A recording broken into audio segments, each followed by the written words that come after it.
Hey, Harry, thanks for helping my project. Could you say a little bit about yourself? Uh, Harry Jones started off as a colleague of yours, as you know, and now been a friend of yours for, well, quite a while now. So I'm glad to have joined this interview. I live in Houston, Texas, and been here for 30 plus years, 35 years, I guess. So. And I've been missing our Catan games. We have to do Yeah, we another have to one. get. Yeah, we definitely have to do that. Or the railroad one. What's that called? The Ticket to Ride. yeah, Ticket to Ride. Yeah, that's another good one. So People are going to be looking at this 100 years from now, wondering what those two games are. there you go. So I was just saying before the interview, it looks like I heard on the news the other day that you've got 365 unexpected additional interviews to do now. Well, there's been confusion in other people's minds about what the end of the project is. For me, it has always been December 31st, 2024, regardless of what comes. Oh, okay. So even though they've extended it to 2025, you're still done 24.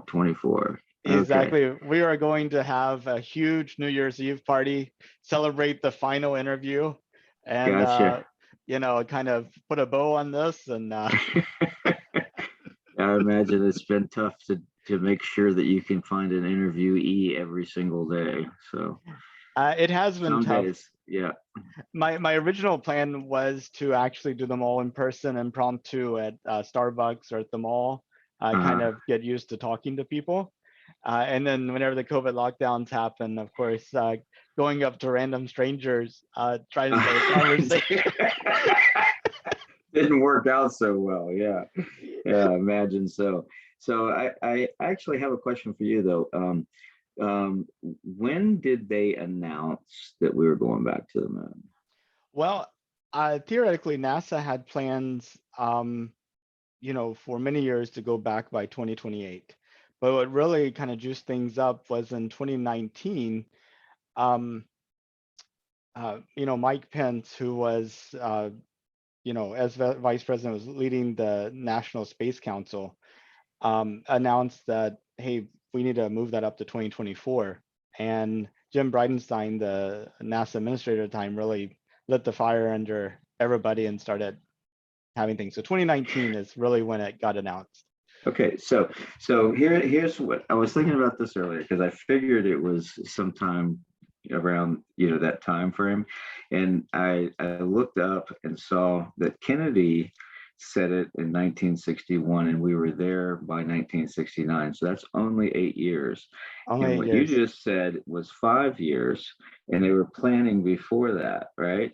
So why 60 years to the day? Well, not to the day, but 60 years, 61 to 21 is 60 years, right? So it's taking 5 years when 60 years ago they could do it in 8 years, and we'd never done it before. And technology is significantly better, and the math is probably better. I mean, we just went to Mars, so I just think that that's kind of funny. It is kind of funny. I think there's several reasons to consider it. So like the inherent risk of these types of projects. I mean, explosions happen, Yeah, disaster happens. Uh, both in you know, that program and the Apollo program, and then we had it, of course, in the shuttle program, right? So, exactly. And as long as the rocket's sitting on the ground, um, there's no risk of it actually blowing up. As long as it's still being built, theoretically. And you can always run one more test, which you get paid for as a right, contractor. So that's kind of good. So the incentive of not launching is actually pretty high. yeah, true. Yeah, and now we're at 6 years, right? With it now being pushed to 2025. Well, But and even further, if you consider back after the Columbia disaster in 2004, Bush Jr. Was talking about us focusing on a return to the moon and actually having a moon base by 2020. So depending upon how you look Yeah, at yeah, things, yeah. and the crazy part is like the big rocket that they're building, the Space Launch System, is using a lot of shuttle technology, like the side boosters and the shuttle rocket engines, and um, with the thought that it would be even quicker. So Right, it's really right. mystifying how challenging it is. It's Yeah, like, it is. That's what I've been thinking about the last couple of days, coming up upon our interview is I was like, I wonder, because it seemed, I knew that it was really, really fast from Kennedy's announcing the space, the moon race and how fast we got there. And I was like, I've been hearing about this for quite a while. It seems like it's a long time, relatively speaking, to having pretty much nothing to getting there, and it being 60 years ago. So I decided to Google, and see what the dates were. But I wasn't quite sure when we really announced this, but then I thought, well, from the time we announced it, we had to have been planning it, because we never announce anything that we haven't already been working on for a while. So is that true? It seems like the announcement precedes so many things that never happened. Like the PowerPoint, that's the critical thing. Forget about the test article. yeah. But another big thing is the goal, right? I mean, back during the Apollo program, I That think we were everybody trying was. to get from being behind the Russians, right? That was the big goal, right? Oh, I mean, and everybody in the program, I think, was really laser focused on getting to the moon. Right. I don't think that's the case now. I think you have a whole bunch of people, their laser focus is to maintain their current position. probably, probably a different focus for sure. Yeah, Yeah. yeah. The people who have jobs want to keep them, the contractors that have contracts want to keep them. Uh, so Honestly, I wish it was the private sector. You know, actually, I mean, I'm glad the private sector is doing more space stuff today. Although I think this bullshit about all the rich people in the world buying a ticket to go up in space is a little silly. But I would rather them be working on something more like a moon landing or something like that. I think that would be a better thing. I think it would we'd have a better shot of learning more about all the crap that the government keeps secret from us than like Buzz Aldrin, some of the recordings of they're watching us type thing that 60 some years later we still don't, or not 60 but 50 years later, we still don't have the government admitting anything. so I'm not familiar with the Buzz Aldrin recording. They're watching us. Can you give me a little background? Yeah, and Buzz Aldrin has said it too, in the interviews that he's talked about several things, a couple things where he saw some things out the window that are unexplained, and then as well there's a recording that was suppressed that has come. It actually has come out, but they've did not. I mean, there's been some denials, but he had said they're watching us, and it was talking about something that he had seen while they were on the moon. So, but anyway, that's just I'm just I watch a lot of ancient aliens, so there's a lot of unexplained stuff that there has been through NASA, and you've seen some. I mean they've shown some different films of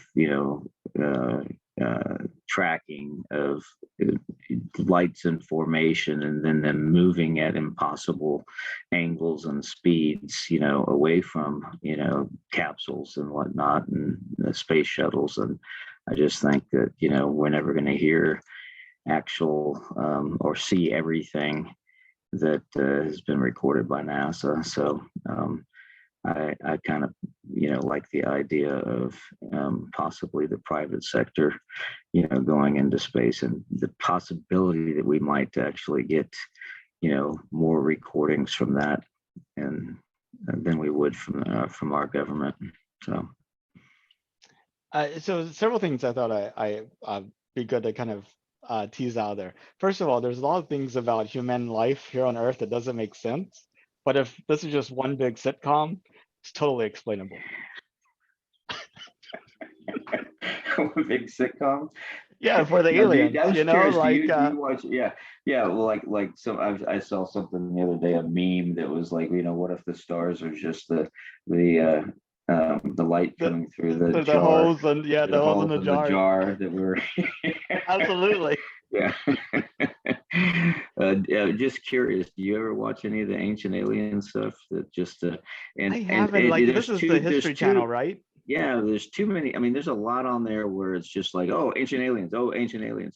But there's a lot of things on Earth that, how could they have been built with such precision and whatnot? And they're, some of these things are, tens of thousands of years old. And, between the construction between them, it's, you couldn't fit a piece of paper, and these are, monolithic, stones, and they're cut in, these forms, on the sides and laying on top of each other. You could not slide a piece of paper, and they're perfect angles. And, there's just a lot of things like that are unexplainable. First of all, how could they have been lifted and set in place? And then where something is built across down a valley and across another mountain, and we could not have cut it and moved it with equipment today that we have.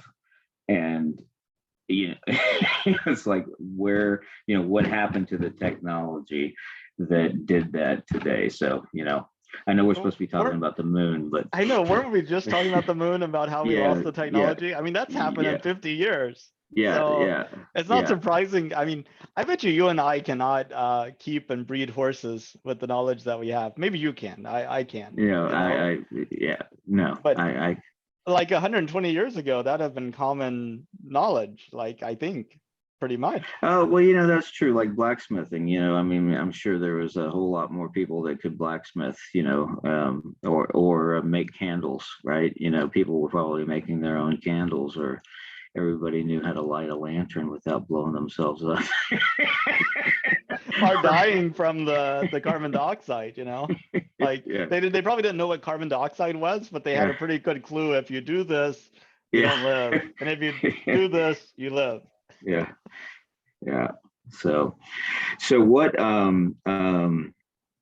And because I don't know, do they have certain plans of what they're doing when they land on the moon? I mean, I mean, before they, I mean, what we're doing on Mars. I mean, I've actually heard theory. Of course, there's the theories that it was all staged before, and so on and so forth. And then there's the theories, that the moon is a. I've heard theories that the moon was a satellite put in place for aliens to land and watch. So it's not actually a natural phenomenon. It's a built thing that was put into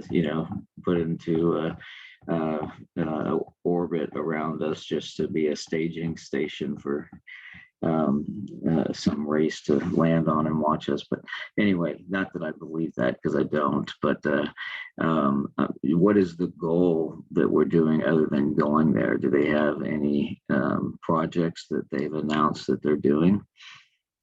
Yeah, Because that I'm curious.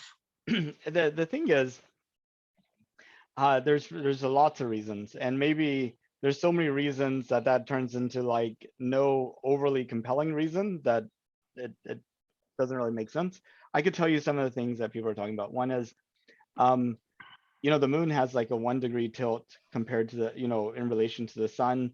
It has these huge craters on it, and it has no atmosphere, which means that there are some places on the moon that are permanently in shadow and are extremely cold, even colder than what it is on Pluto. And over millions, billions, whatever years, comets have hit the moon. Some of water particles have made it into these cold areas and are frozen there. So we believe that in these permanently shadowed areas, there are millions of tons of water ice that could be mined, which is a strategic resource if you want to go further into. Water ice is a strategic resource. We have water ice on Earth. Why is that a strategic resource? But the reason it's a strategic resource is because a gallon of water on the moon costs you about $1 million. So having it already on the moon, it means that you don't have to bring it with you. Okay, but why do we need water on the moon? Well, see, this goes into the whole other thing, it's Oh, like colonizing the moon? Is it? potentially are going on to Mars, are doing something else. I mean, so there's kind of like two frames you could look at. One is, what are the practical things that help us as the world exists today? And then the second one, which is a little bit more fuzzier, is what are the things that help to build the foundation for how we think the world's going to look in the future? So to that first question, there are some answers that are potentially good. One is, um, there are rare earth metals that are needed for semiconductors and a whole bunch of different things, and these are actually not found directly on the Earth, but were meteors that have been buried and we're excavating. Those same meteors have been hitting the moon, so potentially there are these rare earth metals in abundance on the moon as well. So that's kind of like a theoretical Because thing, they've never been mined.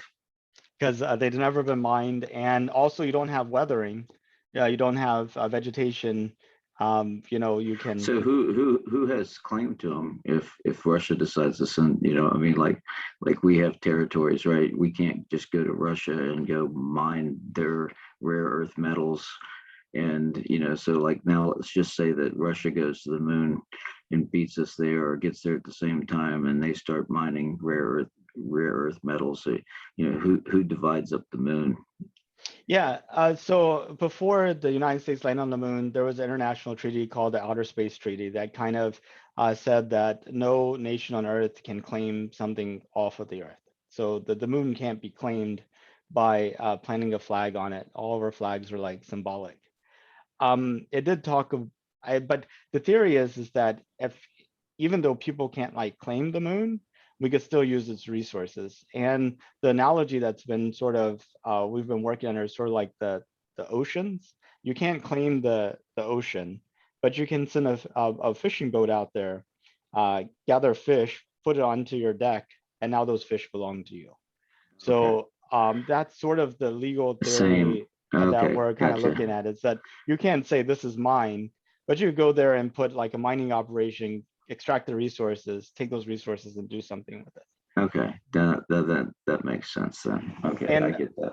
NASA actually has a project to kind of try to create more legal precedents to help support that theory. They're going to be buying like lunar resources from a private company. So all the private company has to do is send a probe to the moon, gather some resources, take a picture of it, and NASA will buy it for some token amount to So kind let of me ask you create. a question.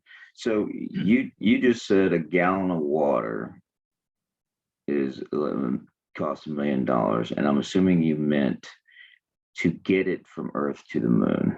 Is that what Exactly. you meant? Okay. Absolutely. So if it costs $1 million to get a gallon of water to the moon, what's it cost to get mining equipment to the moon? And how much does it cost to get what you extract? I mean, where's the freaking break even point on getting these precious metals mined? I mean, then the cost of mining, the cost of getting people there or whatever. I mean, obviously you're going to try to have automation, on this mining, but at some point there's probably going to have to be human resources as well. I mean, is this cost effective? Right now, it's completely not cost effective. It's like extracting, water from a lake in the middle of the wilderness. You have no roads to get to it. You have no infrastructure there to support your people. It's like really difficult. But I mean, you're right. I mean, if it's going to cost you $1 million, a bucket of screws. It's got to be what, 2 million to get to the moon. exactly. Make them out of magnesium, you drop the price down to 100,000 or two. Yeah.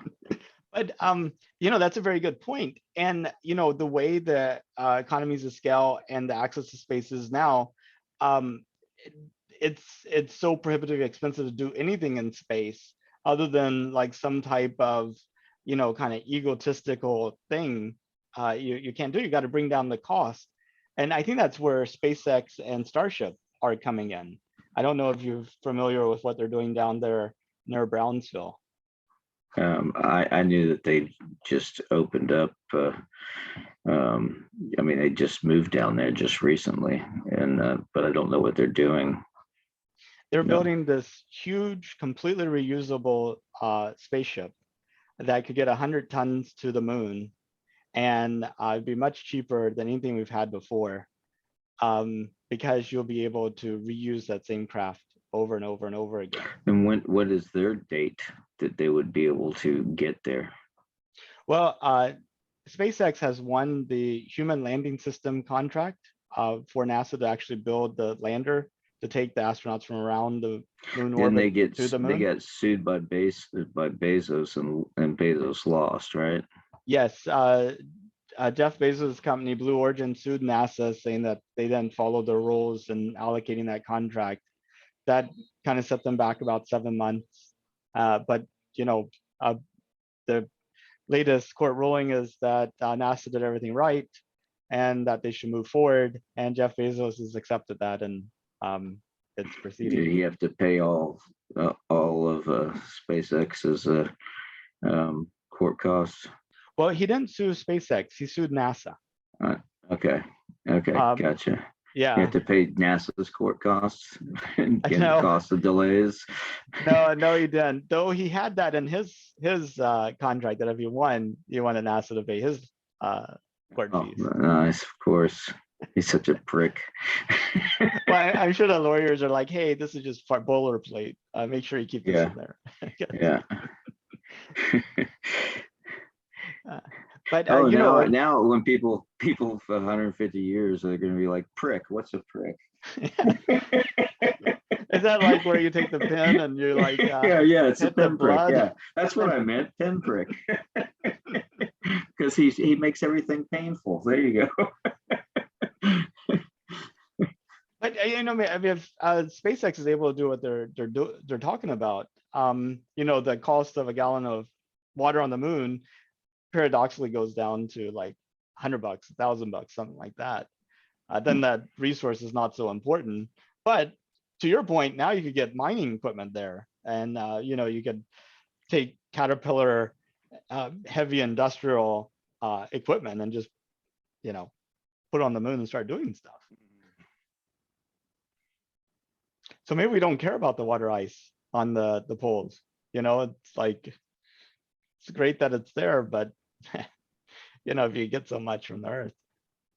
But if you start drilling and you get it into that hollow moon because it's just a satellite. And it's like an anthill that just starts. It cracks right open, Wow. There are lava tubes on the moon. So you can see these places where there appears to be some type of mound going on, and then they've had a cave-in or an asteroid hit it or something, and it's created this deep cavern. You could kind of see that there are these tubes on the moon that potentially could be kind of like the outer shell of your habitats. But you said lava tubes, like it's molten in the center. Well, we think it's not molten now, but at the time, whenever the moon was more geologically active, that there was molten lava, and then as that like cooled and moved, it created these hollow spaces. Okay, gotcha. that Gotcha. that could be used. Okay, as shelter. Potentially, yeah. Yeah. Of course, Okay. it might also cave in on you, so Yeah. there's that too. There's that. Okay. So, okay, well, it's interesting. I didn't, so besides excavation and finding metals, potentially and mining metals, what, is there any other, you Well, said there's a mess of reasons. What are some of the other? another one is science. So, meteors are constantly hitting the Earth, and I mean, like every hour of every day, we're constantly being bombarded by meteors of various sizes, different compositions, all this good stuff. The vast majority of them burn up in the air.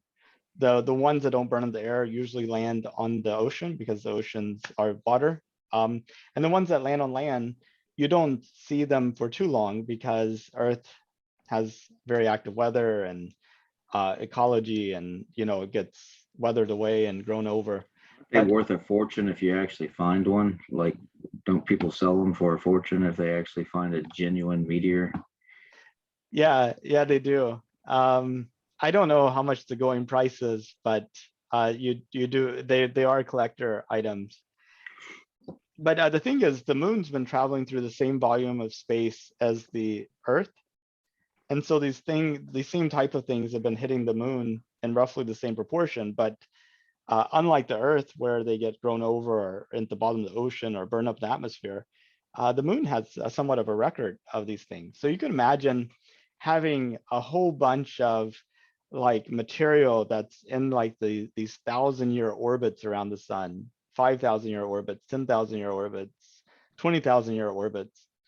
And we have no clue about it now because these objects are, so far away and so small and, are difficult to detect. But by studying the moon, we might be able to see what the pattern of kind of these bombardments have been, which, if we go to the moon and we see, every 5,000 years, there's like this huge, bombardment. I think that would be important information to know. The other thing is solar activity.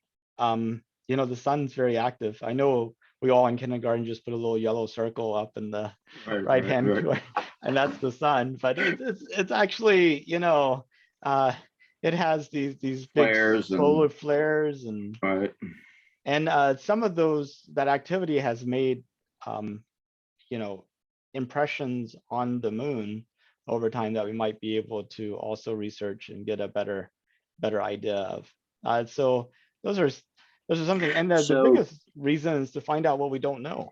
Just so I had an album when I was a kid called Journey to the Moon. It was a record album, and it had a song on it called 7 Miles a Second, I remember. And so it was talking about the speed of the rocket that would go to the moon. So I'm curious how fast the travel, if they've talked about that, like how long it took to get to the moon in terms of travel and the speed.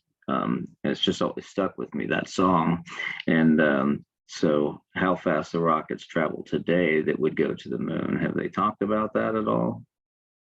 the problem with kind of like speeding up a rocket is Is that the you'll have to person's in slow it? it. Well, you got the person, but you'll have to slow it down too. So you theoretically go as fast as you want, but you'll need to carry enough fuel with you to kind of slow yourself down. And the more fuel you carry with you, the more fuel you need to go faster, and this type of thing. So the reason it really took 3 days to go from the Earth to the moon wasn't because we couldn't go faster, but at that speed, the rocket's traveling slow enough that the moon's gravity is able to capture the rocket. So even if something went wrong, they would still be able to use the gravitation of the moon to kind of swing around and come back. If they were going faster, it would just, and they weren't able to slow down, it would just sail past the moon. So, Okay. and it's also cheaper too, because if you're going to slow down, you need that fuel to slow down. And it's like if you have more fuel, then you need fuel to get that fuel up. But now you have that fuel, which you need more fuel to get that fuel up. And it becomes like a compounding thing. So the lighter, the less, the easy, the less there is that you need to launch. Gotcha. Okay. Interesting. So they'll probably be traveling at a similar speed because it's the ideal mathematics that gets you to slow down so that you don't shoot past. So okay, interesting. Exactly. And just to give you an idea that we could go faster, the New Horizon spacecraft, which went out to Pluto, was the fastest spacecraft that we've ever launched. It took 10 years to go from the Earth to Pluto. It traveled the distance from the Earth to the Moon in 8 hours. But the goal was to get out to Pluto. So that's I wonder how fast that is in terms of miles per second. Well, if we figure that 8, over 3 days is essentially a factor of 9.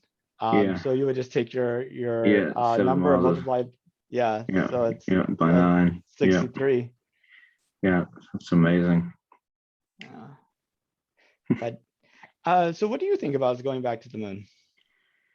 Well, like I said, I think it's kind of cool. I mean, especially, what we just discussed. I wasn't quite sure what some of the reasons were, but definitely, as we, or have limited resources, and some of these resources, these rare metals that we continue to use in just about everything between automobiles and computers, and I know that, and who knows what other metals. I don't know. I know that, like, the process that we use for getting aluminum, is, I don't know that we'd find something like that, but just, I just think about how over time, the amount of metals we use and the different kinds of metals changes as we, in our manufacturing processes. It's like, as an example, I'm just using aluminum as an example, but aluminum, we used to use like 100 and some odd pounds per vehicle. Now it's like 700 pounds in a vehicle. It's a fact. I'm just making up the numbers, but the factor has increased. And similarly, some of these rare metals that we use and electronics, and the electronics that are in everything, has obviously increased quite a bit. And if we're depleting those resources to find them elsewhere, although we've got to find them inexpensively, or it's not going to make any sense, but at least going there and beginning to look at the possibility of how we might do that is the right start. You can't ever get there without starting to figure out how you might do it, and get to the final, actually being able to execute that without, starting with let's get there again and start setting up a program to do it. So I think it's a good thing, and it's I'm kind of excited about it. Some people say that we have all these problems here on Earth. Why are we going to the moon? How do you think about that? Well, like I said, some of the same people that will call out problems like just the same. Just let's just take the same example. Some of those same people that are talking about problems on Earth. Let's dive into people who are environmentalists, right? Well, if you want to address one of those people that's saying we're depleting the Earth's environment and we're ruining it and we're depleting the resources on Earth, well, here's an argument that says this is the beginning to look at a way to let the Earth replenish resources while we look for an alternative to get them elsewhere. That's one thing, and who knows what other problems or what other solutions may come out of research that we that makes some discovery by going there. So, you can't say that we won't discover something that then is life changing for us on Earth. So there's that argument. You can't say it's guaranteed, but whenever there's new science, there's new science has always brought better things to life. So I think it's worth doing. Beforehand, when we went to the moon, it was more of a novelty. This time it sounds like there's will be sustained study, and that could lead to something significant. Also, this time, China looks like it's really going to be able to make it to the moon in the 2030s. So there's also that aspect as well. Yeah. No, we don't want them to beat us. So we don't want that 25 to go to 2030. Well, and China says they view the moon to be like the South China Sea, like this kind of set of resources that if they don't go out there and make a stake, then they'll lose access to, and they want to have access to it. Kind of curious. But if it was safe and affordable, would you take a trip to space? Nope. Why not? I know you would probably. I'm guessing you would. Would you? I would have before I started this project, but I guess between the kind of like the fear of the COVID lockdowns and hearing about other people's hesitancy and thinking through a little bit more, it definitely. I mean, I don't like roller coaster rides, so so that's not a good place to be in. I'll let other people go. Tell me about their great experiences. I don't need to go. I'm fine right here, planted my feet on this gravity. What's like the most adventurous thing that you've done? Oh.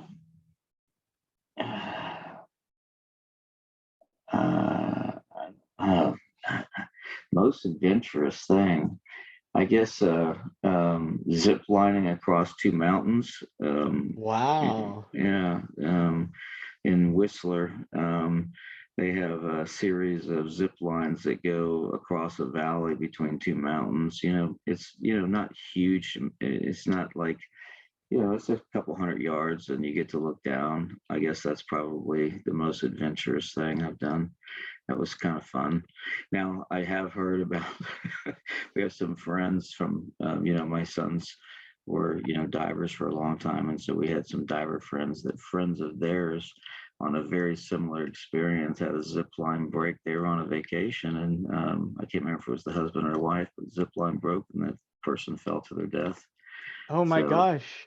So since then, I've kind of rethought, would I do that again? I couldn't imagine being on a vacation and, one of us, whether it be my wife or children, is on a zip line and it snaps and somebody dies. But yeah, but I'd say that was probably the most adventurous thing I've done. It was a lot of fun too. So it was gorgeous. So, but I wonder what can be done to make zip lining more safe. yeah, I don't know. I don't know what caused that. I just heard the story, so I can't imagine. So that was a tough one. Yeah, that would be horrible. Or you hear about like these amusement park rides. I think it was even like Schlitterbahn. Like an 8-year-old kid like goes down that big slide and gets decapitated. I mean, I didn't hear about that. Yeah. No, yeah, I've heard about someone on a horse, with one of those electric wires, that